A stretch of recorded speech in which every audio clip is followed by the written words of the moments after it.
Media మిత్రులందరికీ నమస్కారం, ప్రజలందరికీ నమస్కారం.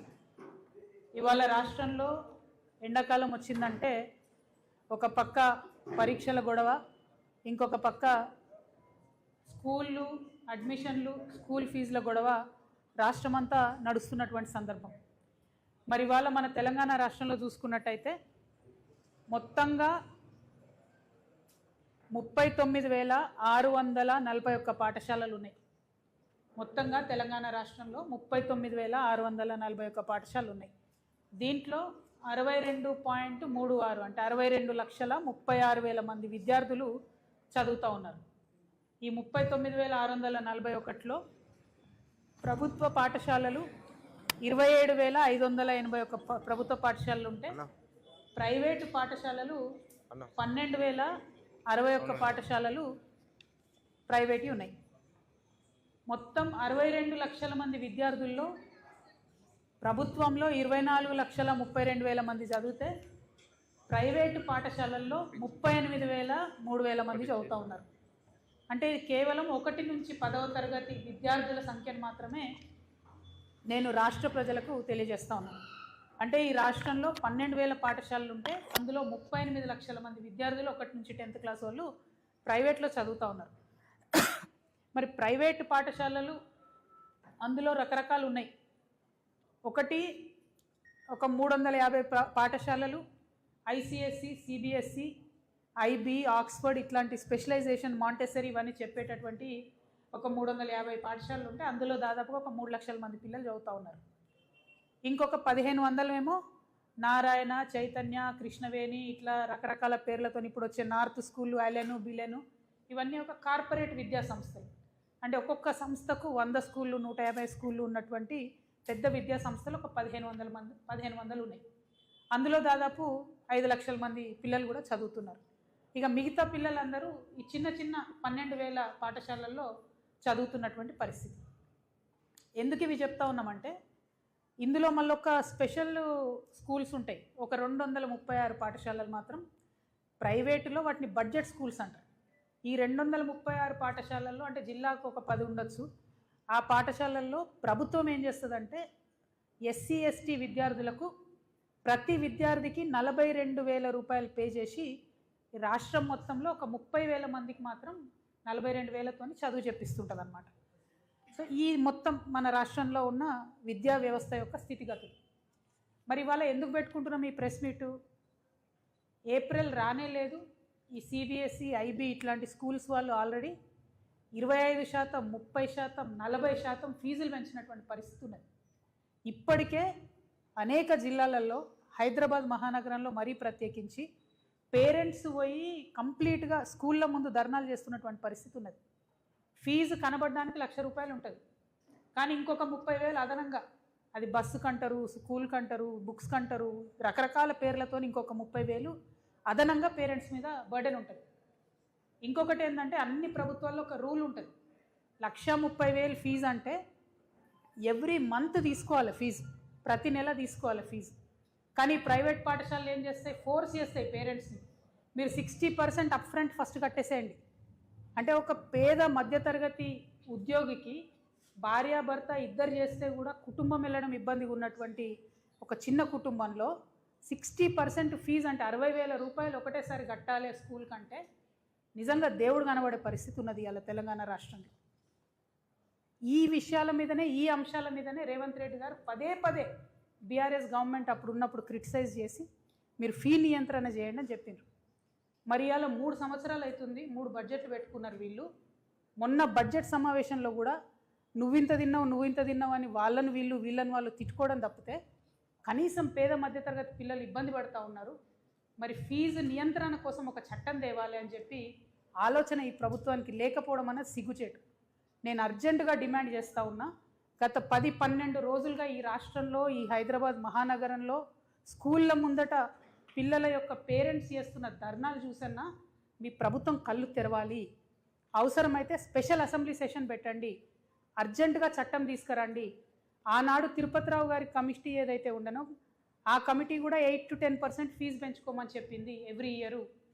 ఇప్పుడు కొత్తగా మీరు చేసినటువంటి విద్యా కమిషన్ రిపోర్ట్లో ఆ రిపోర్ట్ అంతా దరిద్రంగా ఏం బాగాలేదు. ఒకటే ఒక సెంటెన్స్ బాగుంది, ఏంది అంటే ఫీజు నియంత్రణ చట్టం తేవాలి, దాన్ని 7 to 9% పెంచుకోవచ్చు అని ఇప్పుడు ఇచ్చిన విద్యా కమిషను రిపోర్ట్ ఇచ్చింది. కనీసం దాన్నన్నా అమలు చేయండి.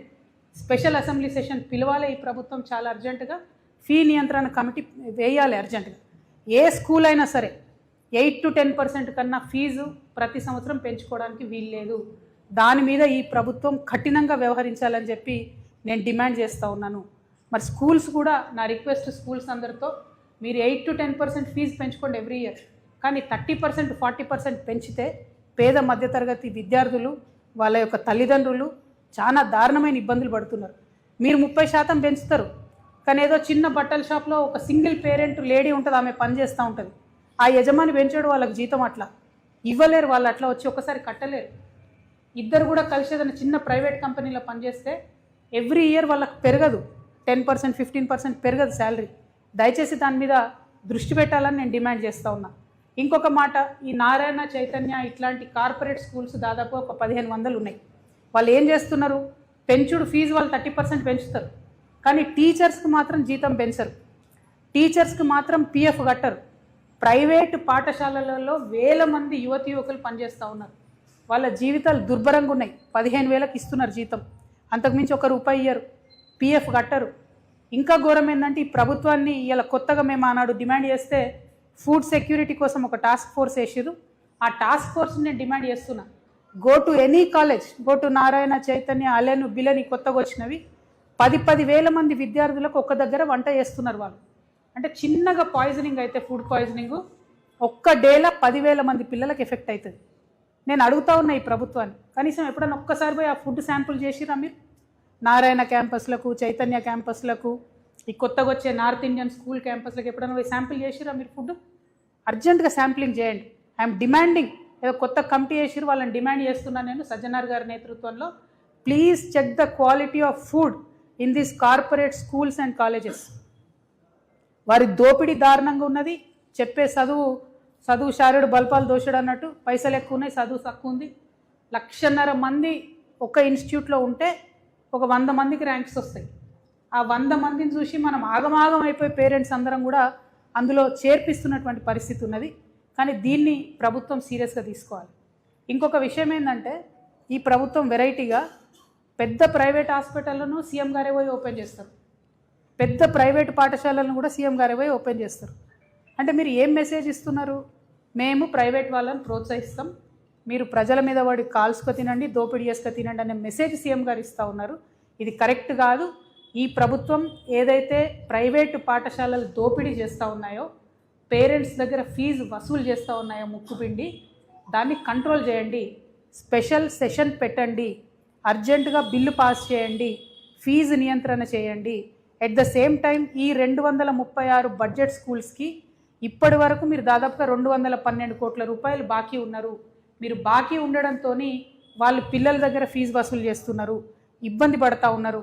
కాబట్టి ఆ ఫీ నియంత్రణ చేయడంతో పాటు మీరు బకాయిలు ఉన్న 212 కోట్లను మీరు ఇవ్వాల్సిందిగా నేను డిమాండ్ చేస్తూ, ఇప్పటి వరకు ఓన్లీ SC ST పిల్లలకు మాత్రమే మరి పర్ హెడ్ 42,000తోని గవర్నమెంట్ ఇస్తూ ఉంది.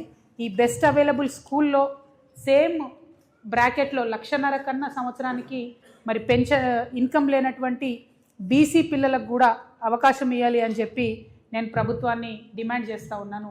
ఇప్పుడు నాతో పాటు కొంతమంది ప్రైవేట్ టీచర్స్ ఉన్నారు. మరి వాళ్ళు చెప్తున్నటువంటి కష్టాలే, ప్రైవేట్ టీచర్స్కి కనీసం ప్రావిడెంట్ ఫండ్ కూడా కడతలేరు. అటువంటి స్కూల్స్ మీద ఇమీడియట్గా ఎక్కడికక్కడ మీరు ఏమంటారు రేడ్ చేయాలి. ఎక్కడెక్కడైతే PF కడతలేరో, మ్యాచింగ్ గ్రాంట్ కడతలేరో అటువంటి స్కూల్స్ని సివియర్గా పనిష్ చేయాలి, వాళ్ళ పర్మిషన్ని రద్దు చేయాలి. ఫుడ్ సరిగ్గా పెట్టినటువంటి స్కూల్స్ మీద కూడా రేడ్ చేయాలని చెప్పి నేను డిమాండ్ చేస్తూ ఉన్నాను. నా దగ్గర కొంతమంది స్టూడెంట్స్ వచ్చి ఉన్నారు. వాళ్ళు ఇంజనీరింగ్ కాలేజెస్లో మరి ఏదైతే ఫీ రియంబర్స్మెంట్ ప్రభుత్వం యొక్క టోటల్ బకాయిలు 11,000 కోట్లు ఉంది, ఇంజనీరింగ్ కాలేజెస్కి 7,500 కోట్లు ఉంది. మరి 7,500 కోట్లు బకాయిలు ఉంటే ఆ ఇంజనీరింగ్ కాలేజెస్ వీళ్ళ సర్టిఫికెట్లు పెట్టుకొని ఉన్నారు. కోర్టు తీర్పు ఇచ్చింది, సర్టిఫికెట్లు మీరు ఇచ్చేసేయండి, మీరు ప్రభుత్వం దగ్గర వసూలు చేసుకోండి కోర్టు తీర్పు ఇచ్చింది. అయినా కూడా ఇప్పుడు ఈ పిల్లల సర్టిఫికెట్లు అన్నీ కూడా ఆ యాజమాన్యాలు పెట్టుకొని ఉన్నారు. కాబట్టి ఆ యాజమాన్యాలు నేను డిమాండ్ చేస్తూ ఉన్నాను, మీరు సర్టిఫికెట్స్ ఇవ్వండి. మీ తరఫున మేము నిలబడి ప్రభుత్వంతో కొట్లాడి మీకు ఆ బకాయిలు ఇప్పిస్తాం. కానీ ఆ పిల్లల భవిష్యత్తు ఖరాబ్ అవుతుంది, వాళ్ళు జాబ్ కోవాలి, ఫర్దర్గా ఏదైనా కోర్స్కి అప్లై చేసుకోవాలంటే సర్టిఫికెట్స్ లేకపోతే ఇబ్బంది అవుతుంది. కాబట్టి ఆ సర్టిఫికెట్స్ రిలీజ్ చేయాలని చెప్పి నేను ప్రభుత్వాన్ని, యాజమాన్యాలని డిమాండ్ చేస్తూ, ఇంకొక మాట ఖచ్చితంగా మనందరం కూడా గమనించుకోవాలి. ఇన్ని రోజులంటే నారాయణ చైతన్య స్కూళ్ళు ఉన్నాయి, కృష్ణవేణి స్కూల్ ఉంది, ఇంకేవో 10-15 పేర్లు ఉన్నాయి, అన్ని ప్రైవేట్ పాఠశాలలు ఉన్నాయని బాధపడ్డాం.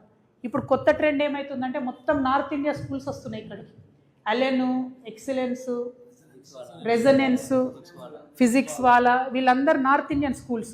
వీళ్ళు రావడం వల్ల నష్టం ఏం జరుగుతుంది? North Indian intermediate colleges, schools వాళ్ళు తీసుకొని వస్తున్నారు ఇక్కడికి.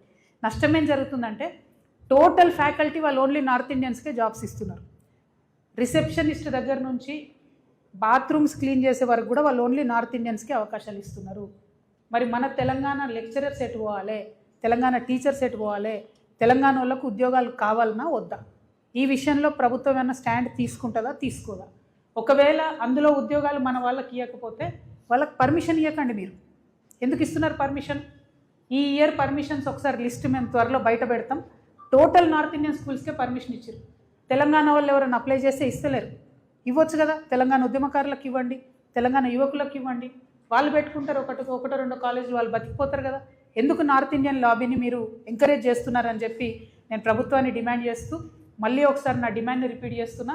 అర్జెంటుగా ప్రభుత్వం అసెంబ్లీ సెషన్ పెట్టాలి, ఫీజు నియంత్రణ చట్టాన్ని పాస్ చేయాలి. జూన్ జూలైలో ఏదైతే పేరెంట్స్ని ప్రైవేట్ పాఠశాలలు ఫీజులు పెంచి కాల్చుకొని తినబోతూ ఉన్నారో ఆ ప్రైవేట్ పాఠశాలల బారి నుండి ప్రభుత్వం పిల్లల యొక్క పేరెంట్స్ని రక్షించాలి. అన్ని ప్రైవేట్ పాఠశాలలు బాగలేవని నేను అంటలేను. చాలామంది ప్రైవేట్ పాఠశాలలు పిల్లల్ని కడుపులోకి పెట్టుకొని చూసుకునే వాళ్ళు ఉన్నారు, టీచర్స్ని బాగా చూసుకునే వాళ్ళు ఉన్నారు. కానీ ఎవరైతే అడ్డగోలుగా ఫీజులు పెంచుతున్నారో, ఎవరైతే కనీసం పేరెంట్స్ని లోపలికి కూడా రానియకుండా, అపాయింట్మెంట్ కూడా ఇవ్వకుండా పురుగుల్ని చూసినట్టు చూస్తున్నారో అటువంటి పాఠశాల యాజమాన్యాలకు మాత్రం నేను చెప్తా ఉన్నా, 8 to 10% మీరు పెంచుకోండి. కానీ అంతకన్నా ఎక్కువ పెంచితే ఈ ప్రభుత్వం యాక్షన్ తీసుకుందా సరే, లేకపోతే మాత్రం మేము జాగృతి నుండి ఎక్కడికక్కడ పేరెంట్స్ పక్షాన మేము కూడా స్కూళ్ళ ముంగట నిలబడి ధర్నా చేస్తామని చెప్పి తెలియజేస్తూ, మరి రాష్ట్రంలో ఉన్నటువంటి విద్యార్థుల్ని కాపాడవలసిందిగా ప్రభుత్వాన్ని డిమాండ్ చేస్తూ మీ దగ్గర సెలవు తీసుకుంటున్నాను. Thank you. జై తెలంగాణ, జై జాగృతి.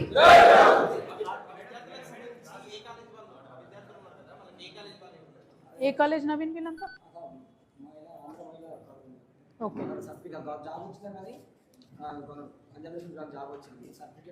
పంజాబ్ నేషనల్ బ్యాంక్లో జాబ్ వచ్చినా కూడా సర్టిఫికేట్స్ ఇవ్వమంటే ఆంధ్ర మహిళా కాలేజా ఏమో, ఏ కాలేజా? ఆంధ్ర మహిళ. Okay, thank you. అట్లా చాలా కాలేజెస్ ఉన్నాయి.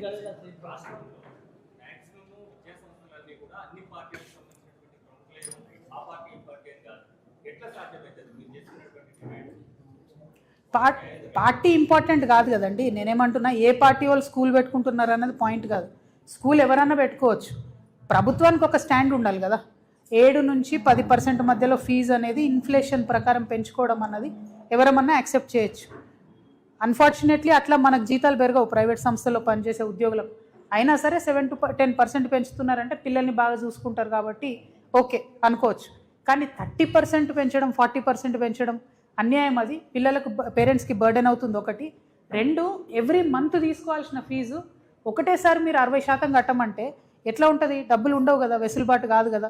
సో మంత్లీ ఫీజు అనేటటువంటిది ఒక పద్ధతిగా పెట్టుకుంటే బాగుంటుందని చెప్పి నేను కోరుతా ఉన్నాను, డిమాండ్ చేస్తాను.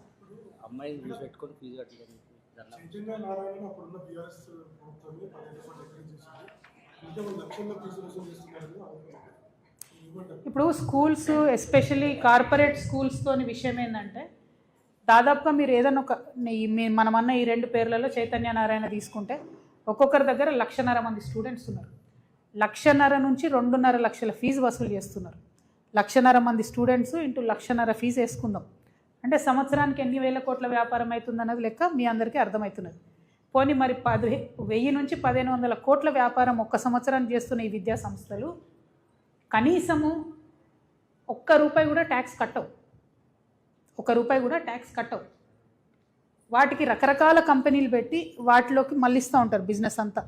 దోబికి లోకల్ వాళ్ళకి అవకాశం ఇయ్యరు, ఫుడ్ వండేటోనికి లోకల్ వాళ్ళకి అవకాశం ఇయ్యరు, షూజు లోకల్లో ప్రొక్యూర్ చేయరు, డ్రెస్సులు లోకల్లో ప్రొక్యూర్ చేయరు. అంటే ఈ 1,500 కోట్ల వ్యాపారం ఒక్క సంవత్సరం చేసే ఈ విద్యా సంస్థలు కూడా ఏ ఒక్క తెలంగాణ బిడ్డకు కూడా కనీసం అవకాశం ఇయ్యరు. ఎవరన్నా పోయి కనీసం ఈ స్కూల్లోనో ఈ క్యాంపస్లోనో ఏదైనా పెట్టుకుంటామంటే కూడా ఇవ్వరు. వాళ్ళకు నారాయణకు సపరేట్ ప్రింటింగ్ ప్రెస్ ఉంది, చైతన్యకు సపరేట్ ప్రింటింగ్ ప్రెస్ ఉంది. ఏది బుక్స్ వాళ్ళు 2,000 రూపాయలు కొట్టే పుస్తకాలను 15,000 రూపాయలకు అమ్ముతారు విద్యార్థులకు. దాని మీద కూడా ప్రభుత్వం నియంత్రణ లేదు.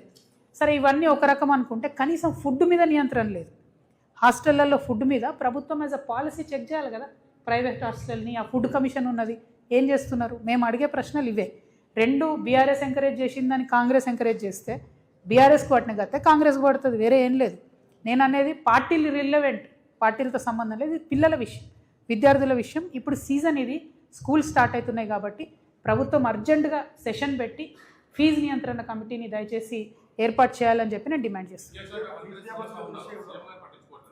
ఏమో ఇక సీఎం గారు విద్యాశాఖ మంత్రి ఆయననే, హోంశాఖ మంత్రి ఆయననే. మా కర్మ ఏది చేద్దామన్నా కలుద్దామన్నా కష్టం. ఆయనను కలవలేము, ఆయనేమో పట్టించుకుంటాడు. ఇంకో పక్క ప్రభుత్వ గురుకులాలలో కూడా పిల్లలు చనిపోతుంటే కూడా కనీసం ముఖ్యమంత్రి గారు రివ్యూ చేయడం లేదు. చాలా దారుణమైన పరిస్థితి ఉంది. విద్యను విద్యార్థులను ఎన్నికల ముందుకే గుర్తించారు రేవంత్ రెడ్డి గారు తప్పితే ఎన్నికలైనాక మాత్రం కంప్లీట్గా నిర్వీర్యం చేసింది ఈ వ్యవస్థని. It's very unfortunate. అందుకే మేము డిమాండ్ చేస్తున్నాం సీరియస్గా, అసెంబ్లీ సెషన్ పెట్టండి, ఫీజు నియంత్రణ ఒక బిల్లును పాస్ చేయండి.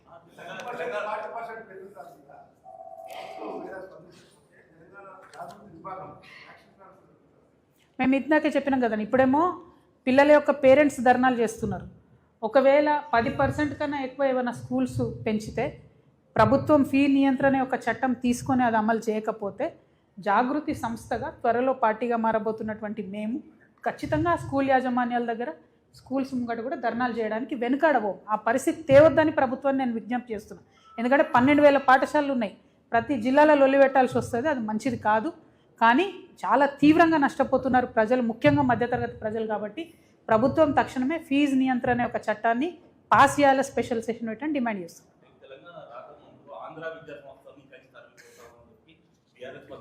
కానీ 10 ఏళ్ల కాలంలో ఆ సంస్థలనే ఎంకరేజ్ చేసింది గత ప్రభుత్వం.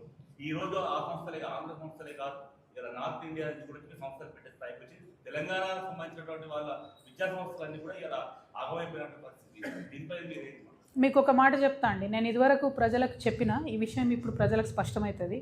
నన్ను నిజామాబాద్ కాడికే నియంత్రించిరని చెప్పిన, కానీ ఆనాడు నన్ను నిజామాబాద్ కాడికి నియంత్రించిన 10 సంవత్సరాలు నాకు అధికారంలో 10 సంవత్సరాలు, నేను బీఆర్ఎస్ పార్టీ అధికారంలో ఉన్న 10 సంవత్సరాలు నిజామాబాద్ జిల్లాకు మాత్రం నారాయణన్ రానియలే, చైతన్యాన్ని రానియలే. అది మీరు ఎక్కడన్నా వెరిఫై చేస్తారు. యాజ్ అ పాలసీ మన తెలంగాణ విద్యా సంస్థలను తినేసేటటువంటి సంస్థలు రావద్దని as a policy Narayana Chaitanya నేను నిజామాబాద్ రానియలేదు, జగిత్యాల రానియలేదు. ఎప్పుడైతే బీఆర్ఎస్ గవర్నమెంట్ మారిపోయిందో వెంటనే అక్కడ ఇప్పుడు కాంగ్రెస్ గవర్నమెంట్ రాగానే నారాయణ చైతన్య మా జిల్లాకు కూడా ఎంటర్ అయిపోయినారు. వాళ్ళు ప్రైవేట్ పాఠశాలలు వేరే వేరే పేర్ల మీద కొనుక్కుంటున్నారు, వాటిని నడిపిస్తున్నారు.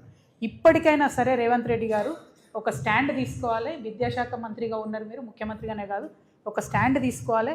నార్త్ ఇండియన్ స్కూల్స్ అయినా సరే, ఆంధ్ర స్కూల్స్ అయినా సరే, వేరే ఏ రాష్ట్రాల స్కూల్స్ కాలేజెస్ ఇక్కడికి వచ్చినా కూడా ఎంప్లాయ్మెంట్లో తెలంగాణ వాళ్ళకి అవకాశం ఉండాలి, ఫీజుల మీద నియంత్రణ ఉండాలి. వ్యాపారం చేద్దని నేను అంటలేను, వచ్చి వాళ్ళు పెట్టుకోనియండి, కానీ తెలంగాణ వాళ్ళకి ఎందుకు జాబ్స్ ఇయ్యరు? మొత్తం నార్త్ ఇండియన్ వాడు స్కూల్ పెడితే నార్త్ ఇండియన్స్కే జాబ్స్ ఇస్తే మరి ఇక్కడ ఉన్నోడు ఏడవాలి? ఇది చాలా దారుణం, చాలా అన్యాయం. పైగా పీఎఫ్ కడతలేరు. మేము ఈ పీఎఫ్ కూడా కట్టమని చెప్పి యాజమాన్యాలను చాలా స్ట్రిక్ట్గా డిమాండ్ చేస్తూ ఉన్నాం. మీరు కట్టకపోతే మేము చర్యలు తీసుకోవాల్సి వస్తుంది, అనవసరంగా పెన్షన్ వాళ్ళకి కంప్లైంట్ చేయాల్సి వస్తుంది, మీ లైసెన్సులు రద్దు అవుతాయి. కాబట్టి మీరు ఎవరినైతే టీచర్లను, ప్రైవేట్ టీచర్లను పెట్టుకున్నారో మ్యాచింగ్ గ్రాంట్ కట్టండి. తెలంగాణ ఉద్యమం ఉన్నప్పుడు ఇప్పుడు జానక్ రెడ్డి అన్న, చంద్రశేఖర్ వీళ్ళు కొట్లాడితే వాళ్ళు 50 రూపాయలు టీచర్ కడితే 50 రూపాయలు యాజమాన్యం కట్టేది. ఇప్పుడు ఉద్యమం పోయింది, భయం పోయింది, అడిగేటోళ్ళు లేడు కాబట్టి ఇబ్బంది అవుతున్నటువంటి సందర్భం ఉంది.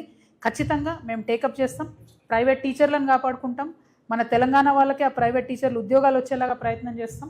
అన్నిటికన్నా ఎక్కువ పిల్లలకు, పిల్లల యొక్క పేరెంట్స్ కోసం ఫీజు నియంత్రణ జరగాలని చెప్పి మాత్రం మేము బలంగా కోరుతాం. Thank you. జై తెలంగాణ.